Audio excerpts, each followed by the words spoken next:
Uh, I'm talking about myself, about interactive video, a little bit of, where I come from, a bit about my background, and how I got to be where I am at the moment. This is actually an example of it's a basic interactive presentation here. So yeah, this is my good self. I love playing music, guys. I play the bass guitar. I used to play in a rock band down in Cork. We were called Black River Affair. Kind of on the path to fame, always trying to make it, never quite making it. Holding out for a dream there. So I suppose of a creative bent. Wasn't a whole lot of money in playing bass in a kind of a hard rock band, so I had to supplement that by teaching English. This is actually my last day teaching English in DCU, teaching English as a foreign language. Some lovely South Korean students here. And even when I was teaching English, guys, I was bringing in early forms of e-learning, using PowerPoints and Kahoot and the Google Suite. And I was always been very creative with the classes and trying to make it as interesting as possible. So it kind of made a lot of sense for me to go back, and I had an interest in e-learning. So I went back, I did a master's in e-learning design and development, and I started working in the e-learning industry. I was doing a lot of sort of consultations. I was doing some training, and see, you can't, but when you're in teaching, you can't get away from it. And I suppose we're all still teaching in our businesses. That's what we're doing. We're teaching other people. So you never really get away from teaching. As much as you're learning, you're teaching as well. So that was the formation of interactive media back in 2020. Yeah, so I just want to put it out there to, like a lot of us, I'm a content creator, and I think we're all content creators, guys. We're putting our content out there. We're trying to get traction with it. And in this content creation market is absolutely huge. So I'm just going to give you a stat there. So, and this would be like using the tools, your Canvas, your Photoshop, the Adobe Suite. So it's worth 162.9 billion. That's one of the figures there. And that's going to grow over the next number of years. So there's a huge growth area in people who are creating content. And of course, that brings about some challenges. The amount or the proliferation of content that's out there, and everyone is vying for attention. So I'm just going to put it across to you guys. I mean, what do you think are some of the challenges which content creators and indeed content consumers can be faced with due to this growth in content creation market, or the amount of content out there? So if anyone wants to just maybe unmute yourselves, if you have any thoughts on that. So there's a huge amount of content out there, more so than ever. Does anyone have any thoughts on that? I have one, Cormac, and it's to do with AI. Will AI be taking advantage of this content creation? Because it seems to be doing it already. Yeah, it is. It's doing it already, and it's happening at an accelerated rate. For some of the tools, you go in and it can still be quite basic unless you give it very thorough instruction. But you can see how it's almost, you could say, learning, but it's picking up and it's becoming more and more advanced. So it is going to be used more and more so. I use a lot of the Adobe Suite myself, and I see now that there's a lot of extra AI options being built into that. And what that means that these tools are more accessible to smaller businesses and people who want to get things done quicker as well. I know Chris has a lot of thoughts on that, but to answer your question, absolutely, AI is the big one. AI is the game changer when it comes to that. I think the issue is, does it de-skill the next generation? I'm not so worried about what I do, but for the next generation, it's like you see on LinkedIn, as an example, people posting using AI and people actually commenting back using AI. So for me, when I started social media in whatever it was, 2001, it was, the reason for being there was to just talk to people and network and open a relationship up. And I think you might be losing that with AI. And it also worries me that AI can be misleading to clients, because you can suddenly become an expert in something because you've put the right prompts into ChatGPT or whatever you're using, and a client thinks, oh, they must know what they're talking about, and actually 9 times out of 10 they don't at all. They just rehash the same old stuff. So that's actually why I started doing live video on my posts as a kind of an antidote to that, to say this isn't AI, this is me, warts and all. You take it or leave it. Yeah. So that's a good example then, Chris, of how you've kind of risen. There's a challenge there and you've overcome it in your way. And I suppose that's what we're going to be doing going forward.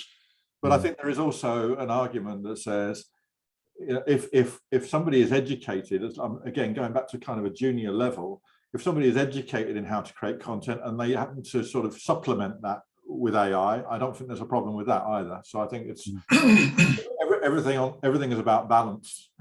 Yeah.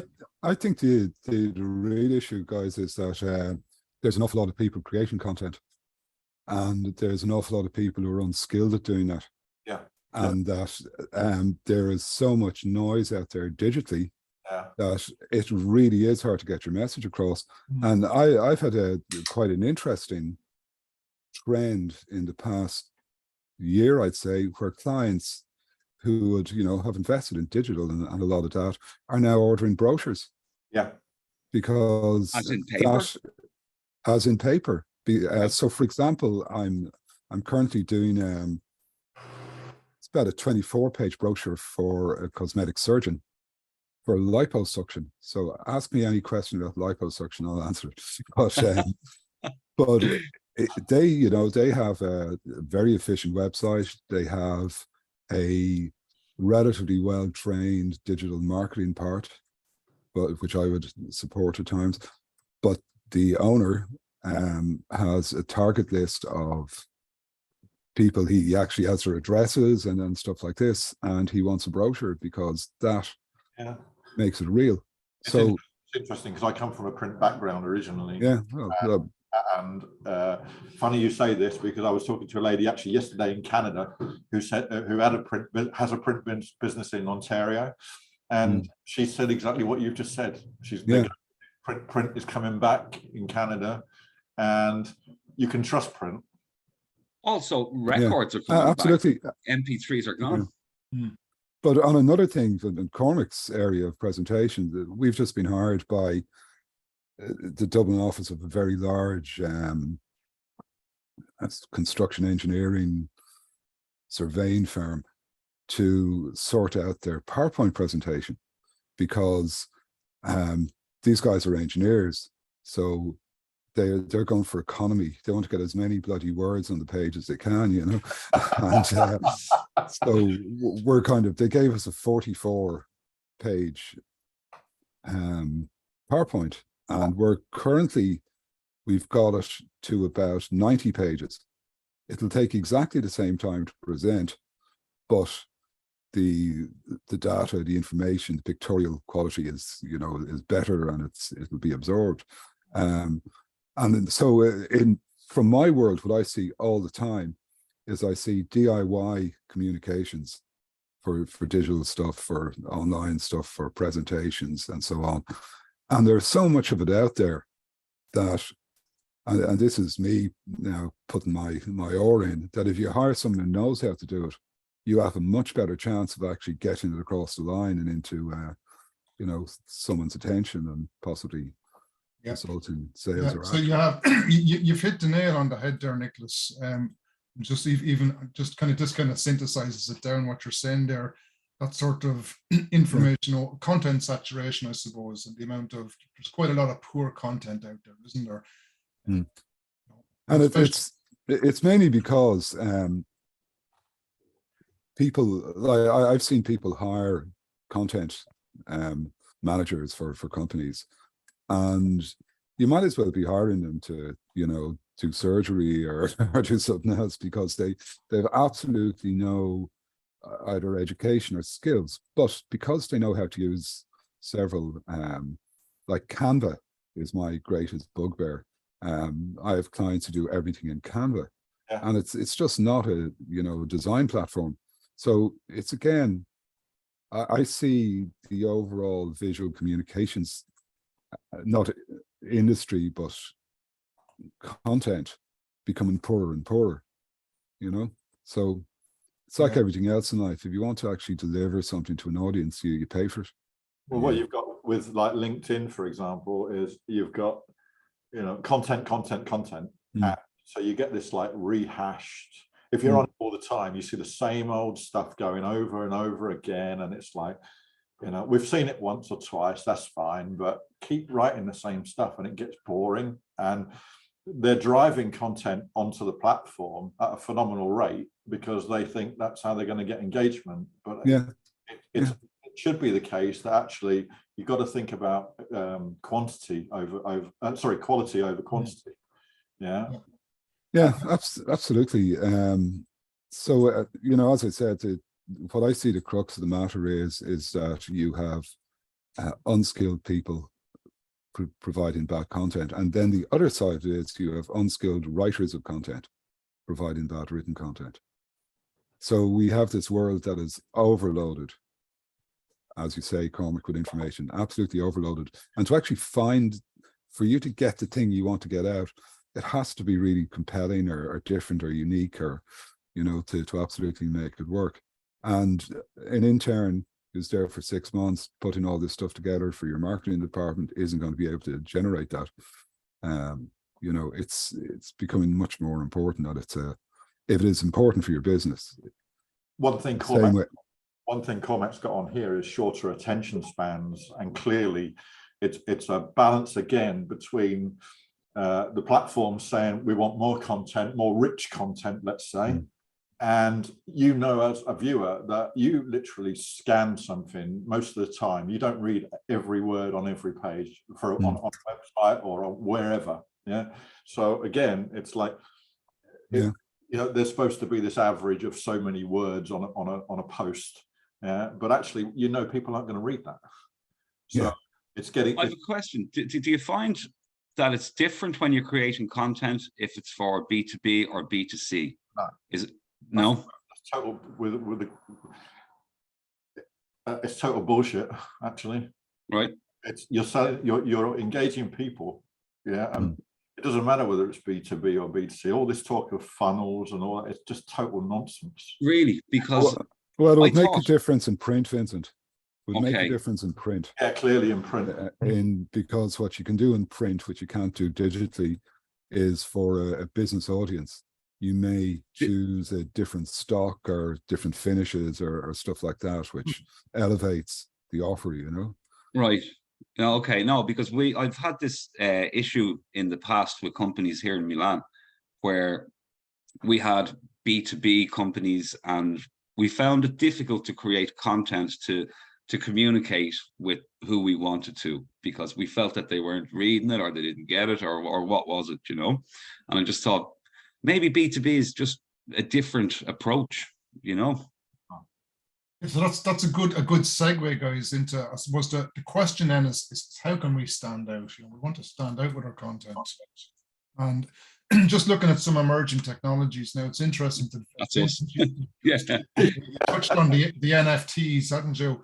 We've got well, we're also virtual reality. Our digital twins are virtual reality. We took them out of VR and put them on the web in an iframe. Well, there you go. So these are some of the technologies that do exist. There's more coming about. This is only a short few that I chose, but eventually, guys, like not all of us have access to AI or blockchain and NFTs. But as time goes by, we're going to have more access to these tools. They're going to become more accessible to us, you know, to help our content stand out, because whatever the market wants, the market is someone is going to provide it for us. Someone is going to provide us with easier access to VR, for example, or AR, if that's the way things are going. Of course, the one that I'm most interested in here is in this one down here. It's our interactive content and gamification. And that's because that's the kind of space where my business sits, where interactive media sits. Just 2 quick stats on that. So interactive content is 2 times more engaging than just static content. Another stat I picked up there, that 91% of B2B buyers, they prefer interactive and visual content to just static content. So obviously there is a trend towards, you know, interactive content, which is basically content that you can interact with. And just, I'll give you an example of, well, that's what we do here.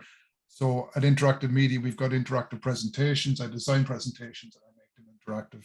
I can even turn those into, like, they can play like a video. I'm from an e-learning background, so I make e-learning for people. I make that interactive. I add gamification.